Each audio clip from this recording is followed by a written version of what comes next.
It happened 2 nights before my wedding. Not even a full 48 hours before I was supposed to stand under the autumn sky, in the vineyard my fiancée and I had fallen in love with during a random weekend road trip, and say I do. But instead of joy or butterflies, I was sitting in the back of a dimly lit rehearsal dinner, staring at my phone, completely numb. My name's Chase, I'm 32, and I come from a family that's always been complicated. You know those families that look great in photos, always coordinated at holidays, smiling at BBQs, polite to a fault when guests are around. But when the door shuts, the claws come out? That's mine. And for some reason, I always seem to be the punching bag in the group chat. I was the middle child of 3. My older sister, Madison, was the family's golden girl from the jump, head cheerleader, prom queen, straight A student, you name it. She could do no wrong in my parents' eyes. Even when she dropped out of college 2 semesters in to marry some guy named Brett she met at a music festival. My younger brother, Tyler, was the baby, and they treated him like a fragile Faberge egg wrapped in bubble wrap. Me? I was the one who always made things complicated. Quiet, introverted, the kind of kid who'd rather stay in his room tinkering with code or reading than playing catch in the backyard. My parents said I overthought things and took things too personally. Madison once called me emotionally fragile during Thanksgiving after I didn't laugh at a joke she made about my old acne scars. Everyone laughed with her. I didn't eat another bite that day. Still, I didn't cut them off. I always held on to this foolish belief that if I just gave more, proved more, they'd start seeing me for who I really was. That maybe one day they'd be proud. So when I started my own company at 27, a mobile app development firm that took off faster than I ever imagined, I kept most of it to myself. I didn't want to be the target of jealousy or mockery. I just quietly made a life for myself. And when I met Lauren, my now fiancée, it was like finally someone saw me. Really saw me. She was kind, grounded, sharp as hell, and made me feel like I mattered. She didn't care about flashy success or how many zeros were in my bank account. She cared about how I treated the barista, how I talked about my day, how I lit up when I shared a childhood memory that wasn't painful. I proposed after 2 years. She said yes, smiling through tears. I should have known then that my family would find a way to ruin it. The first red flag came a few months into planning. Lauren and I were footing the bill for everything. We chose to have a modest wedding, under 100 guests, outdoors, catered by a family-run farm-to-table place we loved. I reached out to my parents, Madison, and Tyler individually to talk about logistics, hoping they'd be supportive. My parents were oddly indifferent, giving vague, "We'll see if we can get time off," responses, which was wild considering I told them the date 6 months in advance. Tyler ghosted me completely. And Madison, well, Madison said, "That weekend is actually super inconvenient. Brett has a fishing trip with his buddies, but I'll try to swing by if I can find a cute enough dress on short notice." That's what she said, word for word. Still, I kept my cool. I told Lauren they were probably just being themselves and not to take it personally. But deep down, something had shifted. And then came the family group chat incident. A couple weeks before the wedding, Lauren sent out a cute little reminder message in our family group thread, just a lighthearted countdown with a picture of the venue and a note that said, "Can't wait to celebrate with all of you." She even added a champagne emoji. No one replied, not even a thumbs up. It sat there, unread by my brother, ignored by my parents, and worst of all, seen but untouched by Madison. That night, Lauren quietly deleted the message from the chat. She didn't say anything. She just curled up next to me on the couch and said, "It's okay. It'll still be a beautiful day." I wanted to believe her, so I doubled down. I made a last-ditch effort to make them feel included, even excited. Maybe I was still chasing the fantasy of a family that celebrated me.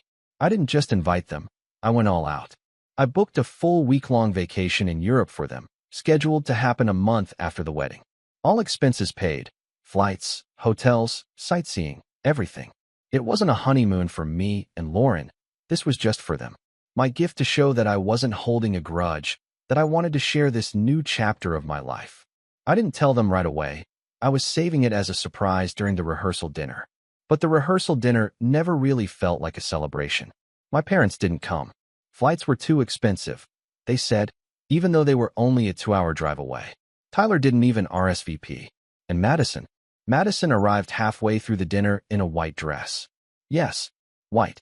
Lauren's face said it all, but she didn't make a scene. Madison waltzed in like she was the guest of honor, gave Brett a dramatic kiss on the cheek, and proceeded to dominate the conversation with stories about her latest influencer collab, whatever that meant. She didn't ask a single question about the wedding. Not one. And then, 2 days before the big day, I got the text. I was helping Lauren organize table cards when my phone buzzed. It was from Madison. Short. Blunt. No greeting. No one's coming to your wedding. We all decided you're not worth the trip. I stared at it. My thumb hovered over the screen. I felt Lauren's eyes on me, waiting for me to read it aloud. But I couldn't.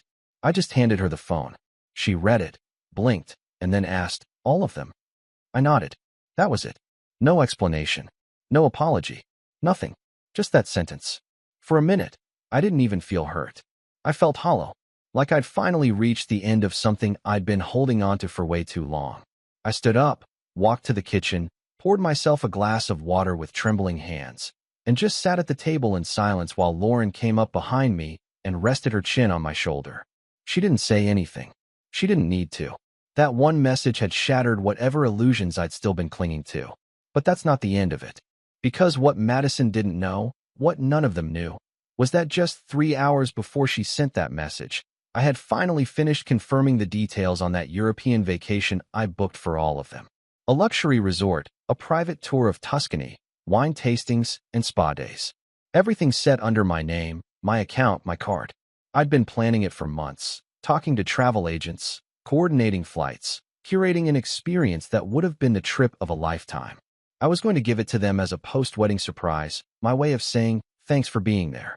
So when Madison hit send on that message, I just sat there, smiling in disbelief. Not anger, not even sadness, just this eerie calm. I picked up my phone, opened the travel app, and tapped the cancel reservation button. Then I made one more call to the resort manager in Italy. I explained the situation, asked them to send confirmation emails to all guests letting them know their bookings had been terminated due to a billing issue. The manager, a polite man named Marco, said, "Of course, sir. It will be done within the hour." And then I waited. Because if I know anything about my family, it's that they never read the fine print. And they definitely didn't realize that every room, every flight, and every reservation was linked to me. By that evening, my phone lit up like a Christmas tree. And that is where things got very interesting. I wasn't expecting them to find out so soon. I figured it would take a couple of days, maybe even until they got to the airport. But no, it happened fast. Like comically fast. It started with a text from my dad, which was already weird because he hadn't reached out directly in months. I stared at his name on the screen for a few seconds before opening it. There's something wrong with the resort. They just called to say the rooms were canceled? Did you do that? No greeting. No, how are you? Just straight to suspicion. Classic dad. For a man who barely acknowledged my engagement and never once asked how wedding planning was going, he had no problem sending accusatory texts the second something didn't go his way. I didn't reply. I didn't feel the need to. I just watched the silence on my end stretch out like a rubber band. 10 minutes later, my phone buzzed again. Madison this time. What the hell, Chase? Why is the Tuscany thing canceled? Still not a question about the wedding. Still not a single acknowledgement of her brutal message from earlier. No apology. Just outrage that the gift she didn't know she was getting had been revoked. The entitlement practically oozed from the screen. Then came my mom. Can you please explain what's going on? I thought this was confirmed. And finally, Tyler. Bro, are you messing with us? For texts. All variations of the same sentiment. Confusion, irritation, zero accountability. I didn't respond to any of them. Instead, I turned my phone off and went back to helping Lauren fold the last of the cloth napkins. I remember how quiet it was in that moment. Just the sound of her humming, the soft shuffle of fabric, and this surreal sense of peace settling over me like fog. It didn't last. The next morning, I woke up to a phone buzzing so hard it had vibrated off the nightstand. I reached over groggily, plugged it back in, and turned it on. 33 unread messages. 6 missed calls from my mom. 3 voicemails from Madison. And a group chat that had suddenly sprung back to life after weeks of radio silence. They were furious. Apparently, Madison had shared the vacation news in the family group chat the night before, after I'd canceled everything. She hadn't realized it was no longer active. She sent some over-the-top message like, Chase just dropped the most insane gift for the fam. All-inclusive Tuscany trip next month. Guess he's not such a weirdo after all. I didn't see it, but Lauren's friend Hannah, who was still in the group chat for some reason, screenshotted the whole thing for me. Madison posted that at 6:12 p.m. At 6:37 p.m., someone posted a screenshot of the cancellation email. Dear Mr. Thompson, we regret to inform you that your upcoming reservation has been canceled due to a change in payment authorization. Cue chaos. My dad accused Madison of jumping the gun. My mom asked if it was a prank. Tyler said something about how I always take things too far. Madison. Oh, she went nuclear. She posted screenshots of our private messages. Yes, my sister doxed me in our own family group chat, showing that I had seen her "you're not worth the trip" text and didn't reply. She followed it with, "So you're seriously going to cancel an entire family trip just because I told you the truth? That's pathetic, Chase." And that was the breaking point. Not the part where they didn't come to my wedding. Not the part where they ignored Lauren's sweet messages. Not the part where they humiliated me at dinner, or when Madison wore a white dress like she was mocking the whole thing. No, the breaking point was that after everything, after the silence, the snubs, the straight-up emotional neglect, they still thought I owed them something. That I was pathetic for finally saying no. That the problem wasn't their absence, their betrayal, or their cruelty. It was my reaction to it. Lauren sat next to me on the couch as I scrolled, her hand gripping mine like she was afraid I might throw my phone through the window. I didn't. I just kept reading. I kept reading until my stomach physically hurt. And then I started remembering. All the little things. The birthday parties where my cake was smaller. The time Madison got a new iPhone for Christmas and I got socks. The way my dad would joke in front of his friends that I was the family introvert. You know, every family's gotta have one. The time Tyler crashed my car and my parents made me apologize for leaving the keys out. The dozens of little reminders over the years that I was somehow less. And I realized something that hit harder than anything else. They didn't just ignore me. They never actually saw me. I had spent 32 years trying to prove I was worthy of being part of a family that never really wanted me to begin with. I didn't cry. I didn't scream. I didn't even respond to the messages. I just set my phone down, looked at Lauren, and said, "I think I'm done." She nodded like she had been waiting for me to say that for years. I thought maybe that would be the end of it. That they'd get the message, literally and figuratively, and leave it alone. Nope. By that afternoon, I had voicemails from extended family. My mom had apparently called my Aunt Denise, who lived 3 states away and who I hadn't spoken to since high school, to complain that I was spiraling. Denise left a voice message that started with, "Hey honey, it's Aunt D.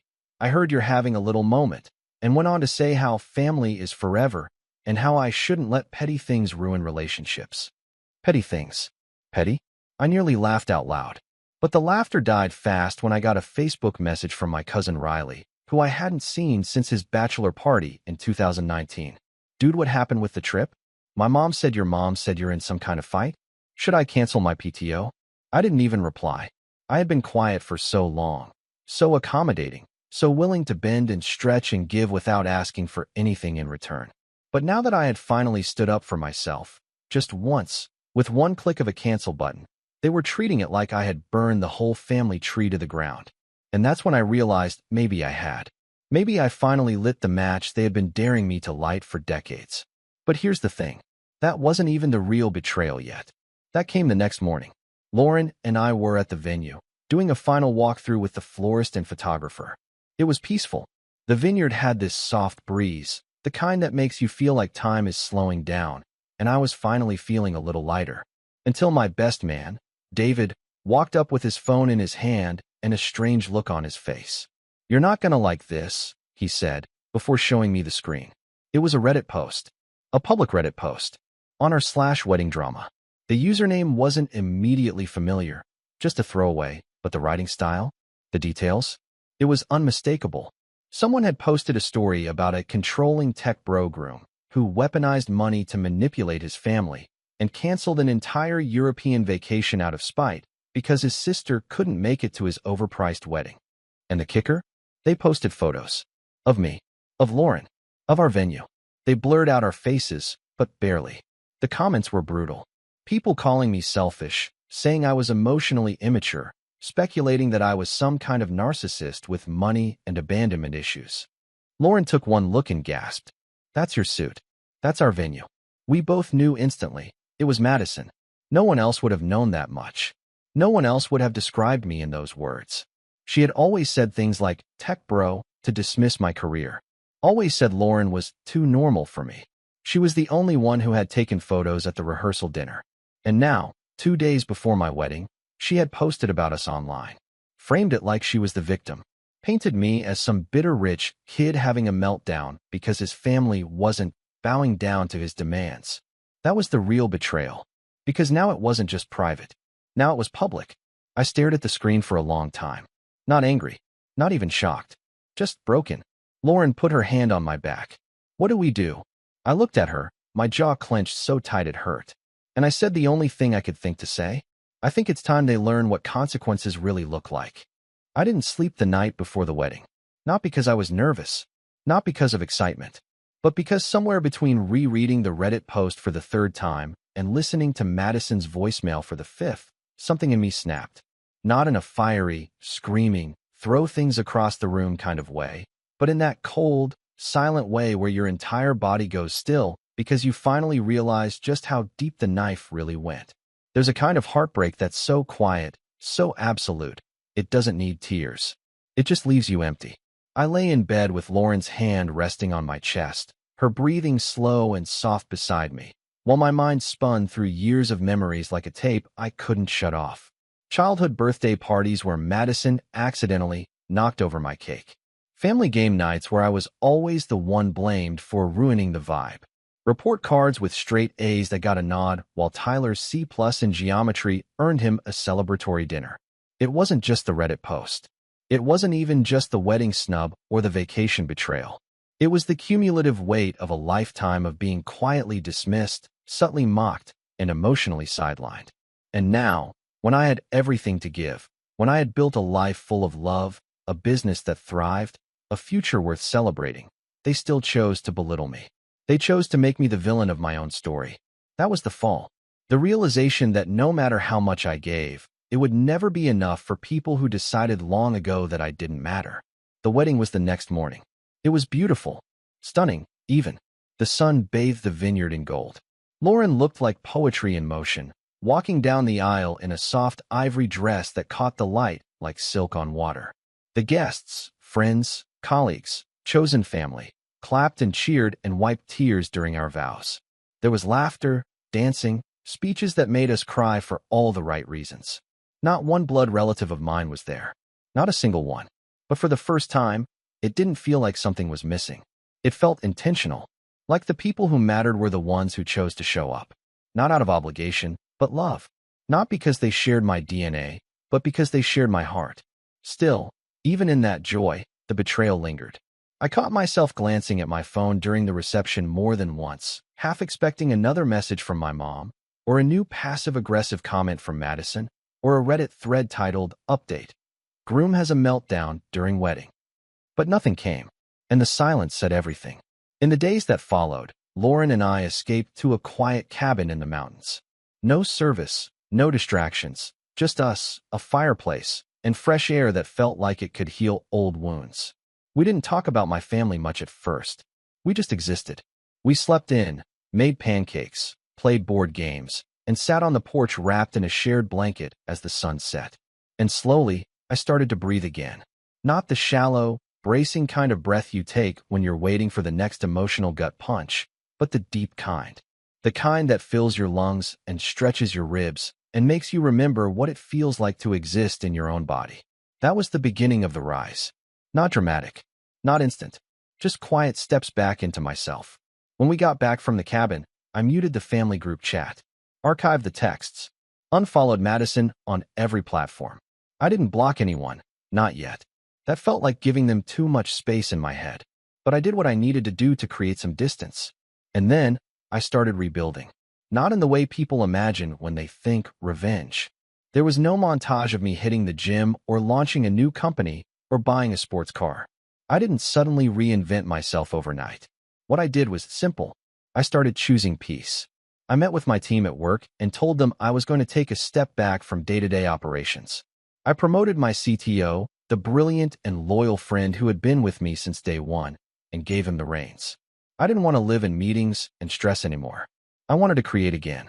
So I opened a side project, something small, personal, an app to help people set boundaries with family. It was half joke, half serious at first. A digital, no-contact planner with reminders for self-care, guided journaling prompts, and even scripts for saying no. Lauren thought it was hilarious and brilliant. We brainstormed late into the night, laughing as we mocked up potential features like toxicometer, rate your family's drama level today. I didn't expect it to take off, but it did.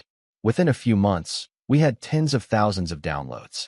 Emails poured in from people who said it helped them walk away from abusive parents, or navigate difficult conversations with narcissistic siblings, or finally make peace with their own decision to cut ties. It gave me purpose. It gave me voice. And it gave me a community I didn't even know I needed. People who got it. Who didn't say, but they're your family, or you should forgive them. People who said, you deserve better.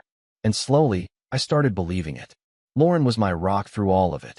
Not just in the way she supported me, but in the way she never tried to fix me. She didn't offer platitudes or try to rationalize their behavior. She just listened, held my hand when I needed it, told me, you're not crazy. You're allowed to be hurt. You're allowed to let them go. And letting go became a process. I stopped checking the family chat, stopped wondering if they'd ever apologize. I stopped rewriting old conversations in my head, trying to figure out what I could have said differently to make them love me the way I deserved. I even stopped checking the Reddit post. But one afternoon, about 6 weeks after the wedding, I broke that rule. It was raining. Lauren was out shopping. I had just finished a call with a nonprofit who wanted to partner with my app. I should have felt proud, fulfilled. But I felt this tug, that old wound whispering. They're still out there, telling their version. So I opened Reddit. The post was still up, still gaining traction. But something had changed.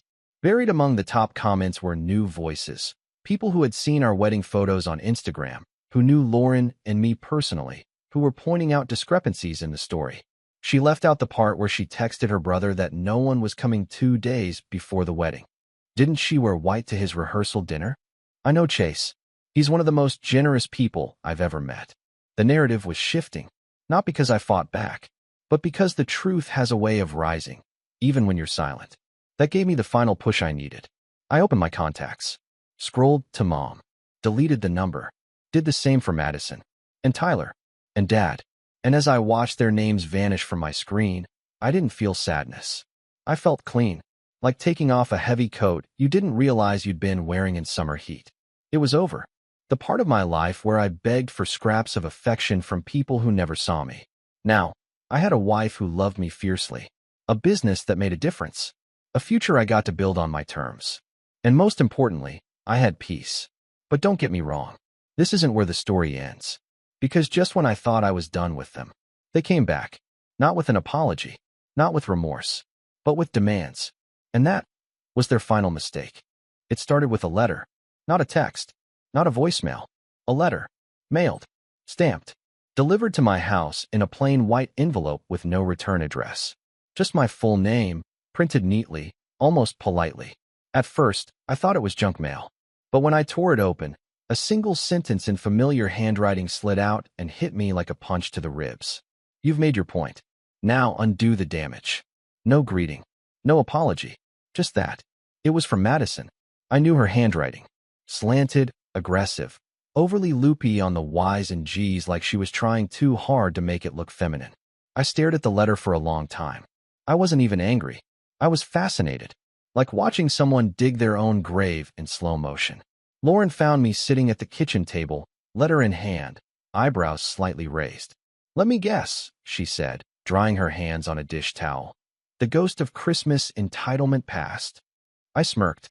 She wants me to undo the damage. Lauren blinked. The damage she caused? Apparently not. I folded the letter carefully and placed it on the table. Then, without saying anything, I walked to my office, opened my laptop, and clicked on a folder I hadn't touched since the week before the wedding. It was labeled Contingency. See, here's the thing. I don't believe in revenge for the sake of revenge. Not anymore. I'd done the petty thing already. Canceling the trip, going silent, letting them stew in the consequences of their own cruelty. That was about self-preservation, drawing boundaries, reclaiming dignity. But this was different. Madison didn't just want forgiveness. She wanted a reset. She wanted me to unwrite history. She wanted control back. And that made this more than personal. It made it strategic. So I opened that folder.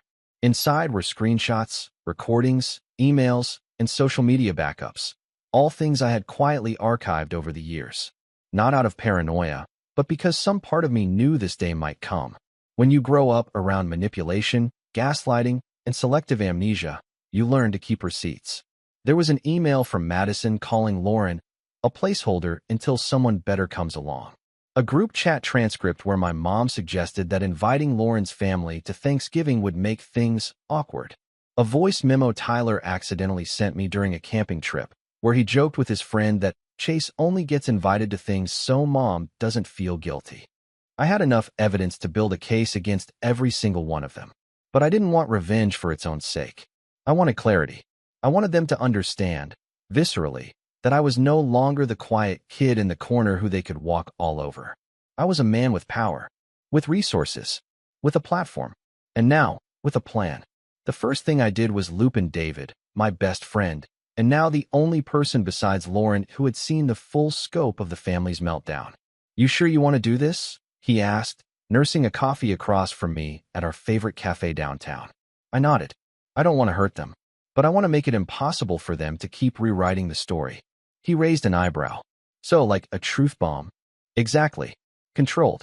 Precise. No chaos. Just facts." David leaned back, a slow grin spreading across his face. "All right. I'm in." Over the next week, we got to work. Lauren helped me compile a timeline. Not just of recent events, but a full history. Every slight, every betrayal, every lie, recorded and dated. We didn't embellish. We didn't dramatize. Just cold, hard documentation. Meanwhile, David used his connections in the media. He was a freelance editor for a few major lifestyle sites and helped me pitch a story. Not a takedown, a perspective piece. We framed it as what it's like to be the scapegoat child at your own wedding. Anonymous. First person. Raw. Honest. The kind of story that lives in the gray area between heartbreaking and eye-opening. Not accusatory, but unflinching. The editor loved it. They wanted to publish it on a major platform under a pseudonym, complete with light illustrations and a feature on navigating family estrangement in adulthood. That was step one. Step two? I made a quiet update to the app I'd launched, the boundary setting one. We added a feature called Family Ledger. It let users track historical patterns of behavior in family relationships. It wasn't for venting, it was for clarity. You could log events, categorize them, emotional neglect, verbal abuse, gaslighting, and even attach media. It was secure, private, encrypted. We launched it quietly to our most engaged users. Within 48 hours, usage skyrocketed. People were ready to tell the truth to themselves. And I realized then, this wasn't just about my story anymore. This was a pattern, a generational wound, a quiet epidemic of good people being crushed under the weight of family expectations and forced silence. Step 3 was the most delicate. I scheduled a Zoom call with my accountant and my lawyer. Because, you see, a few years back, I'd set up a family trust. Not because anyone asked, but because I had once dreamed of helping my family build a future. Of buying a lake house we could all share. Of paying for Tyler's kids' tuition. Of creating a safety net. That trust was still active. Still untouched. Still in my name. But not for long. I instructed my lawyer to dissolve it by the end of the month. To distribute the funds into a new charitable foundation. One with Lauren and me as co-chairs. Dedicated to helping young adults recover from toxic home environments, find housing, mental health support, and career training. My family would never see a dime. That was step 4. By the end of the week, I felt different. Not vindictive. Not smug. Just clear. I didn't tell Lauren everything. Not yet. I wanted her to see it unfold without carrying the weight of expectation. But she knew I was planning something. She could see it in the way I moved, calm, deliberate, with a kind of quiet resolve she hadn't seen in me before. "Whatever you're doing," she said one night as we sat on the porch, "just promise me you won't let it darken you." I kissed the back of her hand. "It's not about darkness. It's about turning on the lights." She smiled. "Then light it up, baby." The article dropped 2 days later. It went viral. Not instantly, but steadily, organically. The headline wasn't clickbait. It was haunting. I got married without my family, and it was the first time I felt free. Thousands of shares. Comments from people who said it felt like their story. Therapists quoting it. TikToks dissecting it.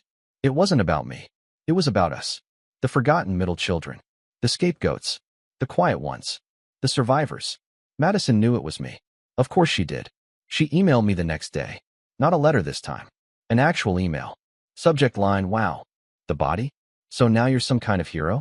Is this really the image you want of yourself out there? I didn't reply.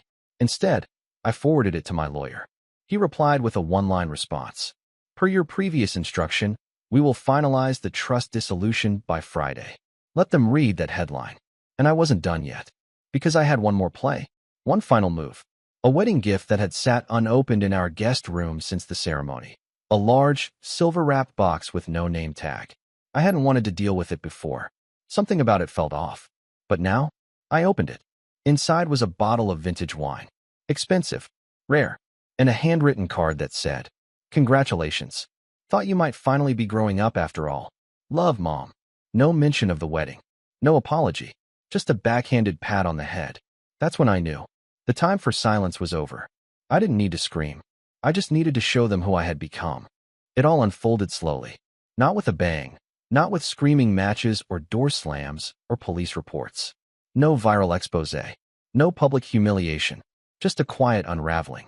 A series of consequences so well planned, so calmly deployed, that by the time they realized what had happened, they couldn't even figure out where it all started. And that was the point. I didn't want a war. I wanted clarity.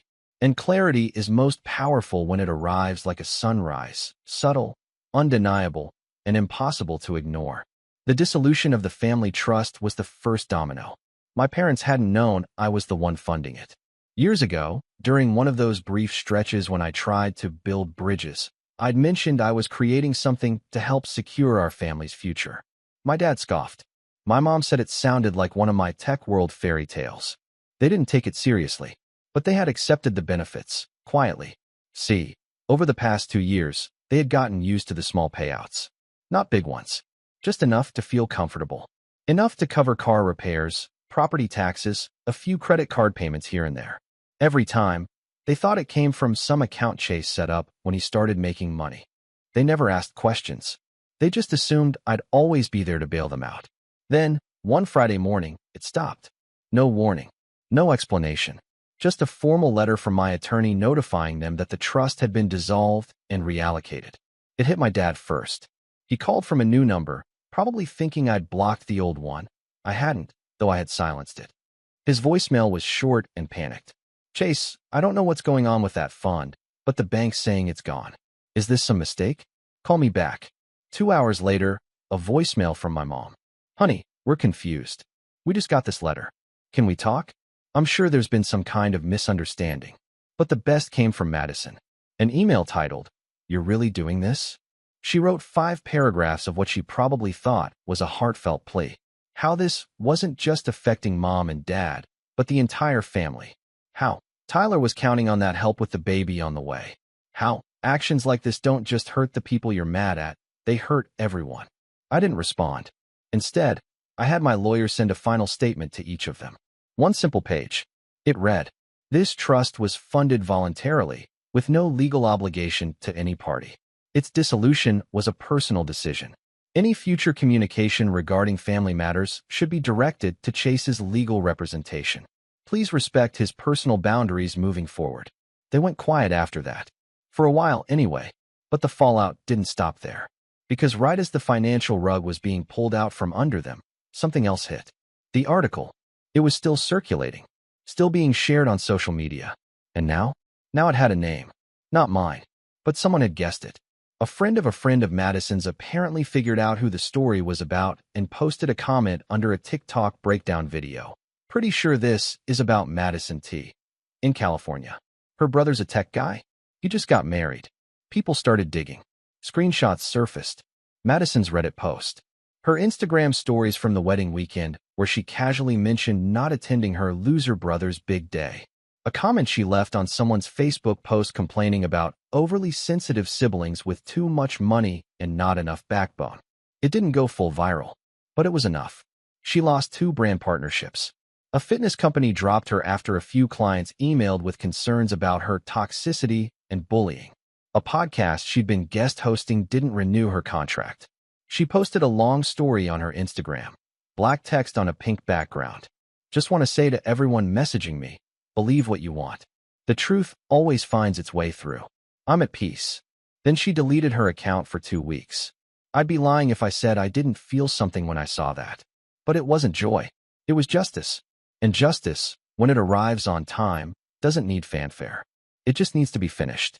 Tyler, meanwhile, tried to contact me indirectly through David. Apparently, he wanted to clear the air and start over as brothers.